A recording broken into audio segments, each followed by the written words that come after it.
বেশিরভাগ স্টুডেন্ট শুধু তখন পড়াশোনা করে যখন পড়াটা সহজ মনে হয় অথবা যখন নিজে থেকে পড়তে ইচ্ছে হয়। কিন্তু সমস্যা হলো পড়াশোনা করতে কখনোই ইচ্ছে হয় না। তাই সেই কারণেই দেখবে কোনো সিলেবাসই ঠিক করে শেষ হয় না। দেখো, তোমাদের যখন পড়তে ভালো লাগবে তখন তো পড়াশোনা করবেই, কিন্তু যখন ভালো লাগবে না তখন আরও বেশি করে পড়াশোনা করবে, কারণ তাহলেই একমাত্র ভালো রেজাল্ট করতে পারবে। জেগে ওঠো চ্যানেলে তোমাদের সবাইকে স্বাগত।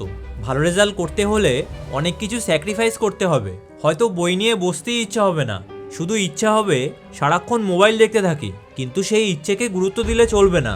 তোমাদের যতই খারাপ লাগুক তবুও পড়াশোনা করতে হবে। দেখো, পড়াশোনা করতে যে খারাপ লাগছে সেটা একদমই স্বাভাবিক।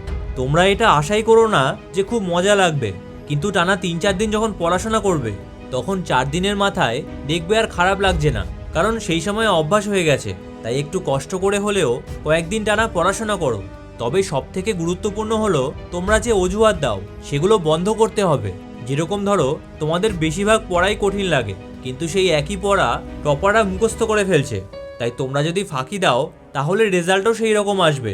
তাই সম্পূর্ণ দায়িত্ব তোমার নিজের উপর নিতে হবে, তাহলে কোনো পড়াই দেখবে তোমরা ফেলে রাখবে না।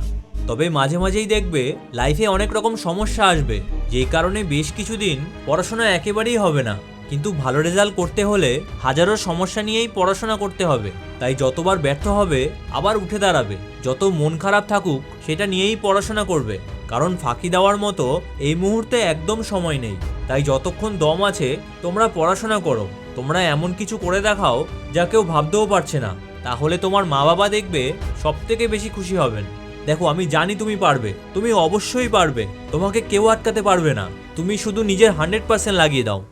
এবার পরীক্ষায় যদি টপার হতে চাও তাহলে ভোর 4টের সময় তোমাদের অবশ্যই উঠতে হবে, তাহলে সেক্ষেত্রে সারাদিনে অনেক সময় পেয়ে যাবে। তাই ভোর 4টের সময় উঠতে হলে তোমরা ডান দিকের ভিডিওটা দেখো। আর যদি পড়া মনে রাখার সবথেকে সেরা পদ্ধতি জানতে চাও তাহলে বাঁ দিকের ভিডিওটা দেখো। তাহলে তোমাদের সাথে ওই ভিডিওতেই দেখা হচ্ছে। ভিডিওটা ভালো লাগলে চ্যানেলটা অবশ্যই সাবস্ক্রাইব করো।